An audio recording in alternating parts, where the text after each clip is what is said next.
연세대 신학부가 있습니다. 거기에 교수님이셨고 목사님이셨던 김학철 목사님이 찬송가 한 곡을 이렇게 해설을 해 주셨어요. 제가 우연히 그걸 보고는 잘 안 불렀던 찬송인데 요즘 종종 어떻게든 같이 불러보려고 제 곡이 되었으면 좋겠다 이런 마음으로 부르게 된 찬송이 있습니다. 그리고 제가 기도 자리 새벽에 특별히 이렇게 앉게 되면 제일 먼저 하는 고백이 그 찬송가의 제목인데요. Abide with me. 주님 제 곁에 있어 주세요. 이렇게 제가 기도하는 것으로 시작합니다. 그래서 요즘 기도는요, 어디 가서든지 주님 제 곁에 있어 주세요. 이렇게 제가 하는 것으로 기도가 되어 있을 만큼 그 찬송이 제게 굉장히 영향을 지금 저에게 끼치고 있다. 그래서 오늘 제목도 그것이 되었는데, 우리 김학철 목사님 한번 여러분이 인터넷에 한번 찾아보시면 나올 텐데요. 제가 우리 시간에 다 할 수 없어서 일부를 조금 편집을 했습니다. 잠시 보시면 좋을 것 같네요. 축구를 좋아하는 분들이라면 유럽이 얼마나 축구를 두고 열광하는지 마치 전쟁과 같고요. 어떤 분들은 종교와 같다고까지 얘기합니다. 영국이라고 하는 나라는 결코 빠질 수가 없죠. FA컵 결승전이 열리는 날에는 거기 있는 모든 사람들이 다 일어나서 찬송가를 부릅니다. 1927년부터 이 찬송을 부르기 시작했는데 그 후로부터 약 2년 후에는 럭비 결승전에서도 이 노래를 부르기 시작했죠. 이 찬송가의 찬송시는 헨리 라이트라고 하는 영국 성공의 사제분이 쓴 겁니다. 이분이 병이 들어서 죽어가는 한 선배 신부님을 찾아뵙는 계기가 있었습니다. 이분은 르 헌트 신부님이라고 하는 분인데요. 그분이 자기의 사제로서의 삶을 돌아보면서 바울 서신에 있는 말씀을 자기가 너무 진지하게 생각하지 못하고 그냥 대충 읽고 대충 이해했다는 것을 매우 후회하면서 문자 그대로 말씀하신 그대로 지키라고 이제 막 사제가 된 이 헨리 라이트에게 충고를 합니다. 그 다음에 계속 한 문구를 반복해서 마치 유언처럼 남기는데요. 그것이 바로 Abide with me 라고 하는 문구였습니다. 이 일이 있은 후에 곧바로 이 헨리 라이트가 작사를 한 것은 아닙니다. 이 헨리 라이트 이 신부님이 불치병에 걸렸습니다. 그래서 유럽 남부로 가서 유행을 좀 하려고 했죠. 떠나기 전에 자기 딸에게 이 시를 적어주고 떠납니다. 그러나 유행 간 지 한 달이 채 되기 전에 이분은 거기서 숨을 거두시고 맙니다. 1861년 윌리엄 헨리 몽크라고 하는 분이 이분에게 의뢰해서 오늘날 우리가 부르는 Abide with me 라고 하는 찬송가의 곡조가 붙게 됐습니다. 몽크 이분은 마침 어린 딸을 얼마 전에 하늘나라로 보내고 나서 상실감이 가득했는데 이 아름다운 찬송시의 곡조를 작곡했습니다. 이것은 이 아름다운 찬송가는 인종도 넘어서고요. 심지어 종교도 넘어섭니다. 여러분, 저 인도의 공화국의 날이라고 하는 국경일이 있는데요. 매번 이 곡을 연주합니다. 근데 어떻게 영국의 찬송가를 그 공화국 날 마지막 군악대가 연주하는 곡이 되었을까요? 바로 인도 건국의 아버지라고 하는 마하트마 간디가 이 찬송을 그렇게 사랑했다고 합니다. 2020년 인도의 국방부에서 발표를 했습니다. 이것은 인도적인 노래가 아니기 때문에 이 노래를 빼겠다 이렇게 선포했는데 놀랍게도 인도인들이 반대를 했습니다. 이 찬송가 불러야 한다고 말이죠. 그래서 2021년도에 이 찬송가가 역시 예년과 똑같이 연주되었습니다. 이 찬송은 1912년 타이타닉호가 침몰할 때 항공기 사고 났던 2009년 네덜란드 공항에서 이 찬송가가 울려 퍼졌고요. 2012년 런던 올림픽 개막식에도 그런 축제의 순간에도 그 가사가 쓰인 곡조가 올림픽 개막식에도 연주됐습니다. 우리말 찬송으로는 때 저물어 날 이미 어두니 라고 번역된 곡입니다. 제가 Abide with me라고 하는 찬송시를 아주 부족하지만 한번 번역을 해봤습니다. 주님, 제 옆에 계세요. 황혼이 빨리 저뭅니다. 어둠이 깊어지니 주님, 제 옆에 계셔 주세요. 돕던 사람들 쓰러지고 위로하는 사람들 지나쳐버립니다. 힘없는 사람을 도우시는 주님, 제 옆에 계셔 주세요. 찰나의 삶, 썰물같이 빨리 빠져 끝에 이르고 이 땅의 기쁨 어둑해지며 그 영광이라야 사라져버립니다. 모든 것 둘러보니 변하고 쇠해갈 뿐, 오 주님, 변치 않는 분, 제 옆에 계셔 주세요.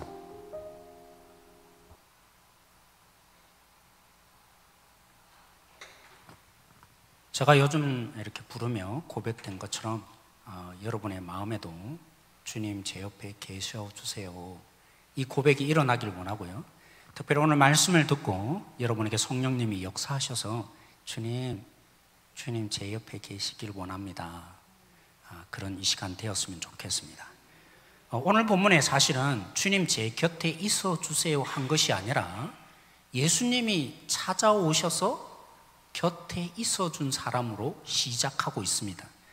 누굽니까? 우리 히브리 말로 하면 레위라고 되어 있는데 마태복음, 마태가 헬라 말인 거죠. 그래서 마태복음에는 마태라고 되어 있습니다. 그런데 조금 살펴보고자 합니다. 언제 예수님이 이 마태이자 히브리 말로 하면 레위라는 사람에게 찾아온 것입니까? 그리고 함께 있어 준 것입니까? 여러분 13절 말씀에 가르치셨다, 그 다음에 또 하면서 오늘 시작되거든요. 접속사가 또라고 시작되는 것은 앞의 말을 무시하지 말라는 것입니다. 여러분, 예수님이 가르치셨다는 말은 무슨 말입니까? 뭘 가르치셨죠? 하나님 나라, 그렇죠? 하나님 나라를 가르치신 것입니다. 이런 거죠. 하나님이 이스라엘 백성을 부르신 것은 온 열방을 하나님 믿게 하려고 기대주로 하나님이 특별하게 뽑으신 것입니다. 그 기대에 걸맞았나요? 자기 우월주의에 빠지고 우리 같은 백쪽 개 같은 이런 마음, 그러면서도 완악할 대로 완악한 이 이스라엘, 하나님이 그들을 바벨론 포로 잡혀간 대로 내버려 두지 않고 징계하셨음에도 불구하고 약속하신 거죠. 뭐라고요? 내가 왕으로 다시 기환할 거다. 그래서 회복을 줄 것이며 너희들만이 아니라 온 열방을 다시 새롭게 창조하여서 하나님의 공동체 만들어 주겠다라고 하신 것입니다. 여러분, 이 부분들을 예수님이 가르친 말이 뭐였겠어요? 한마디로 표현하면 하나님 나라인 것입니다. 생각해 보세요. 워낙 소망이 없으니까 기대주가 기대주 역할을 못하니까 하나님이 새로운 공동체를 만들어낸다 하셨습니다. 그게 누구를 불러주신 거라고요? 오늘 레위라는 사람 불러주셨습니다. 저는 가끔 그 얘기 듣거든요. 목사님, 소망이 있는 사람에게 사역하세요. 효율성을 따집니다. 지금 소망 없는 사람 빼고요, 앞으로 미래를 위해서 사역하셔야 합니다. 그렇죠? 너무나 정당하고 맞는 얘기입니다. 공동체를 새로 만들어내매 이왕이면 자격 있고 능력 있는 사람이어야 하지 않겠습니까? 이때까지의 공동체는 이스라엘이 참된 하나님의 복덩어리 되지 못했습니다. 그래서 새롭게 갈아엎으시는데 기대주도 아니고 방에 끓인 사람들이었다면, 그래서 이것 말고 내가 새롭게 세우겠다, 그게 하나님 나라의 약속인데 이왕이면 그렇게 새로 갈아엎으시고 새롭게 창조하는 공동체의 멤버가 누구여야겠습니까? 도움되는 사람이어야 되잖아요. 앞으로도 그 역할들을 잘 감당하는 사람이어야 하지 않겠습니까? 근데 오늘 예수님이 찾아오셔서 쉽게 말하면 내가 만들어내는, 하나님이 나를 왕으로 이 땅에 보내어서 새롭게 만들어내는 공동체에 너를 부르고자 한다라고 하신 것입니다. 이 레위라고 하는 마태의 직업을 보면 너무나 깜짝 놀랍습니다. 여러분, 무슨 직업을 갖고 있다고요? 세리. 세리는 이런 의미인 것입니다. 모든 유대인들, 국민들 앞에 세리라는 것은 당시에 로마가 이 유대 사회를 지배하면서 통치하면서 세금을 잘 거둬야 되니까 그 지역을 제일 잘하는 사람, 같은 동족의 사람을 고용을 하는 겁니다. 누구로요? 세리장이로. 그래서 흔히 말하면 우리 일제시대에 일제 앞잡이 노릇을 하던 존재, 그게 세리인 것입니다. 나름대로 권한도 많이 줬어요. 거둬들이라는 세금의 양이 있습니다. 목표가 있는데 로마에 권한을 주고 군사에 동원할 수 있는 능력을 주니까 이 세리들이 나름대로 이렇게 거둬들이면서, 예를 들면 원래는 2% 거둬라 하면 2% 안 거둡니다. 3%, 4% 거둬도 눈 감아주는 것입니다. 그래서 제가 볼 때는 뭐와 똑같으냐면 일제 앞잡이 노릇을 하던 이관용, 우리로 치면 그렇게 분노하는 사람이 바로 매국노 역할을 한 사람이 누구라고요? 세리인 것입니다. 그런 사람을 예수님이 와라, 너가 공동체에 필요하다라고 한 것이죠. 여러분, 이 세리를 그냥 하나님이 만들어내시는 새로운 공동체의 일원으로 정도가 아닙니다. 오늘 본문에 보면 누구로 불렀다고요? 그냥 멤버십으로 부른 게 아니라 그 다음은요, 제자로 부르셨습니다. 제자라는 말은요, 예수님이 십자가에 죽고 이제 함께 하지 못하는 그 새롭게 만들어내는 공동체, 예수님 대신에 하나님의 나라를 보여주고 사역하는 부재한 그 예수님 대신에 리더 역할에서 하나님 나라를 잘 흘려보내라고, 그게 제자인 거죠. 그런 자로 여러분도 부르셨고 저를 불러주신 것입니다. 여러분, 세리를 새롭게 만들어내는 공동체, 하나님 나라의 이런 정도가 아니라 제자를 삼고 그 제자가 예수님이 만약 이제 이 땅을 떠나게 되면 네가 그 일을 하라 라고 불러주신 것입니다. 그러니까 너무나 감격스러웠던 이 레위가, 마태가 오늘 15절에 보면 예수님을 집으로 초대합니다. 그죠? 흔히 말하면 죄인 중에 가장 악질 죄인이 세리인데, 그래서 오늘 표현하는데 종종 다른 본문에도 그렇게 표현합니다. 분류를 했어요. 창기와 또 죄인들과 세리라는 말이 종종 본문에, 다른 본문에 등장하는데 그냥 죄인들이 있다라고 해도 되는데 누가 있다고요? 세리와 죄인들이 그 집에 있었다라고 말합니다. 그러니까 이 말은 결국 뭐냐면 죄인으로도 분류될 수 없는 자가 누굽니까? 세리인 것입니다. 그 집에 예수님이 초대받았는데, 그죠? 가까이 있는 사람 보면 그 사람 비슷한 사람이 끼리끼리 모이잖아요. 그 집에 또 누가 다 모여 있습니까? 평소에 가까이 있었던 그 세리 죄인, 늘 그런 삶을 살았으니까 그 사람들도 이 자리에 함께 와서 이 잔치가 벌어지는 그 상황이 오늘 본문의 얘기입니다. 그러니까 종교 지도자들이 그 앞본문부터 이미 시작되는데, 제일 처음에 사역할 때는 침묵하고 있었던 이 종교 지도자들이 지난주 말씀에 무슨 일이 있었습니까? 네가 뭔데 죄를 사냐고, 이런 분위기가 더 깊어졌습니다. 오늘 예수님의 이 모습을 보고, 야 예수야, 너 어떻게 그럴 수 있냐? 분노가 가득해서 어떻게 세리와 함께 밥 먹고 있냐? 한편으로는 이해가 됩니다. 예수님 당시에 종교법이 있었습니다. 어떤 종교법이면 정결예식, 나중에 또 나타나겠지만요, 정결예식이라는 것이, 왜 그들은 밥 먹기 전에 손 씻은지 아세요? 어디 다니다가 부정한 거 만질 수도 있다는 거죠. 자기도 모르는 사이에 부정한 거 만진 손으로 밥 먹게 되면 그 부정함이 소화되어서 온몸을 더럽힌다. 손만 더럽혀지는 게 아니라 밥 먹어서 소화가 돼서 온몸으로 퍼지잖아요. 내 온몸 전체가 더럽히기 전에 그 부정함을 반드시 씻는 그러한 정결 예식이 예수님 당시에 생겼습니다. 그런데 세리는 더 하잖아요. 부정한 정도가 아니라 악질 죄인, 그런 사람과 어떻게 어울립니까? 아니, 그것으로 인해서 오늘 함께 있는 정도가 아니라 잔치가 벌어졌어요.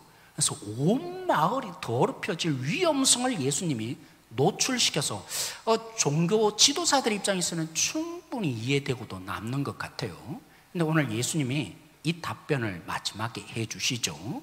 예수님의 답변을 보면서 저는 정말 제가 요즘 자꾸 회개가 일어나는 것 같은데 같이 한번 읽어보십시다. 17절 말씀 같이 읽어보겠습니다. 시작. 예수께서 들으시고 그들에게 이르시되 건강한 자에게는 의사가 쓸데없고 병든 자에게나야 쓸데있느니라. 나는 의인을 부르러 온 것이 아니요 죄인을 부르러 왔노라 하시니라. 왜 종교 지도자들은 오늘 세리와 함께 있는 예수님에 대해서 책망하고 기분 나빠진 겁니까? 오늘 예수님의 말씀을 이렇게 표현하면 그런 거죠. 저는 이제 설교를 하기 전에 그 본문, 예를 들면 마태복음, 마가복음, 그죠? 예전엔 요한복음 수요 예배했고 지금도 수요 예배하고 에베소서도 있는데 다 이렇게 성경 공부를 쭉 한 다음에 이제 설교를 시작하거든요. 오래전부터 이 말씀을 묵상하고 저희를 비춰볼 때 정말 제가 회개하지 않을 수 없었습니다.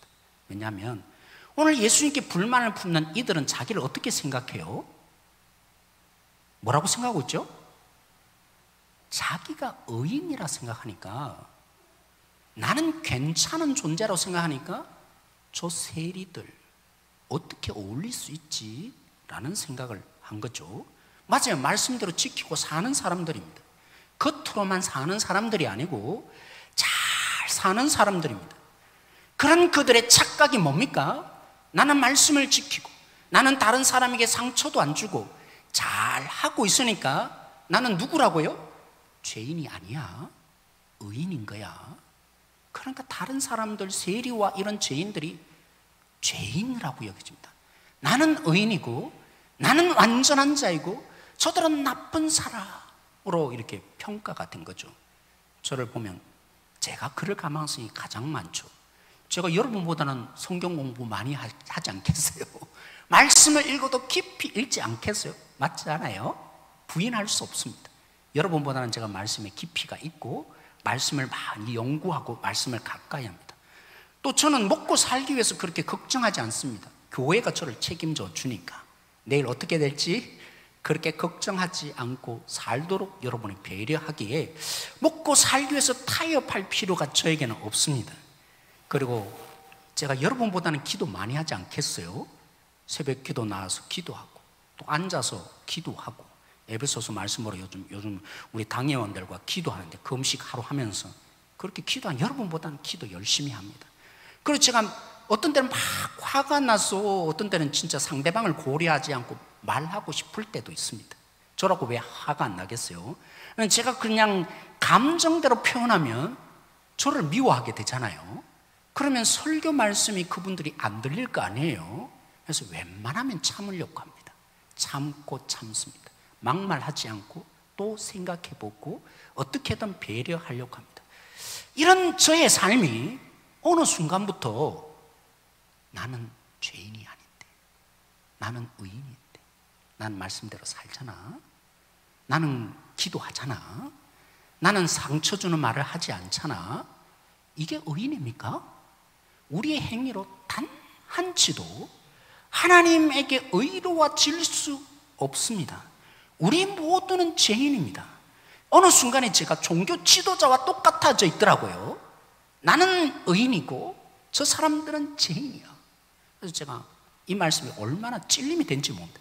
야, 내가 종교 지도자이네. 종교 지도자들이 왜 죄인들을 함께하는 예수님에 대해서 비난했다고요? 나는 의인이고 나는 완전한 자이고 저들은 병들어 있고 저들은 죄인이다. 자기가 병들어 있고 자기가 죄인이라는 사실을 한치도 깨닫지 못하니까 나는 저 나쁜 사람들과 어울릴 수 없는 거야. 제가 그 모습이더라고요. 그래서 하나님, 진짜 제가 잘못 알았네요. 제가 말씀을 안다고 또 말씀을 전한다고 또 교회를 고민한다고 이것으로 내가 의인 아닙니다. 난 이것으로 의인일 수 없습니다. 근데 제가 종종 잊네요. 또 잊어버리네요.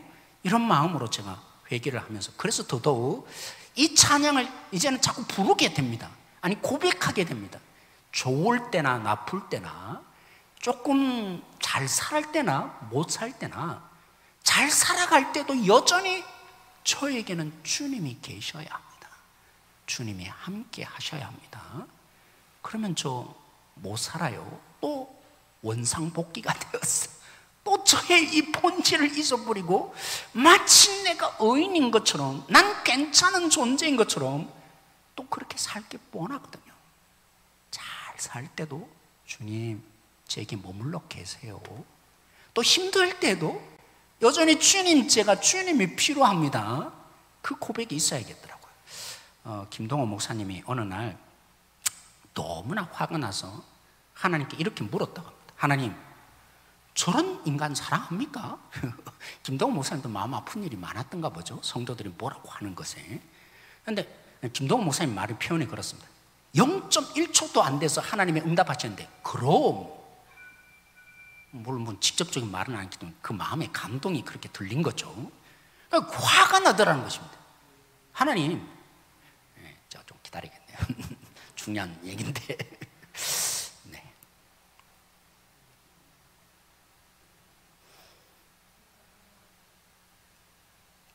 네. 나를 그렇게 힘들게 하는 사람, 왜 하나님 사랑하시는 거예요? 그래서 화가 났다는 거예요. 그런데 불현듯 십자가가 떠오르기 시작하다는 겁니다. 흔히 말하면 이렇게 말씀하신 거죠. 동호야, 김동호야, 그러니까 내가 십자가를 쳤지. 의인을 위해서 내가 십자가 쳤겠냐? 이런 하나님의 응답을 받고 십자가 앞에서 다시 보니까 자기가 미워하고 받아주고 싶지 않는 그 사람이 누구예요? 하나님이 사랑하는 사람이라는 것이 보여지기 시작했다는 거예요.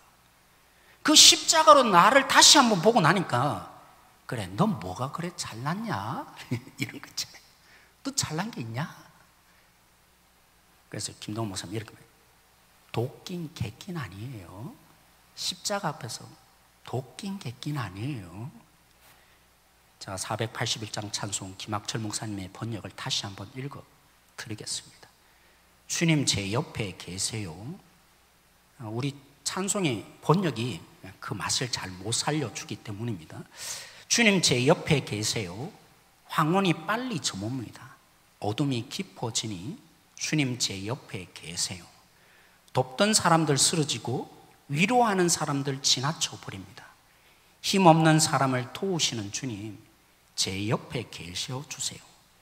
찰나의 삶 설물같이 빨리 빠져 끝에 이르고 이 땅의 기쁨 어둑해지며 그 영광이라야 사라져 버립니다. 모든 것 둘러보니 변하고 새할 뿐, 오직 주님 변치 않는 분 제 옆에 계세요. 오늘 말씀으로 우리 기도하십니다. 하나님을 만나면 만날수록, 그쵸, 은혜를 알게 됩니다. 하나님의 빛 아래 내가 얼마나 자격 없고 절망적인 존재인지 그 주님의 빛으로 내 자신을 더욱더 볼 수 있는 성도들이 되기를, 하나님의 그 마음으로 한 영혼을 다시 보기를, 김동호 목사님 말한 것처럼 십자가로 한 영혼이 보여지고 그 영광의 주님이 사랑하신다고 하는 그 은혜를 누려갈 수 있는 우리가 되기를 함께 우리 기도함으로 나가십시다.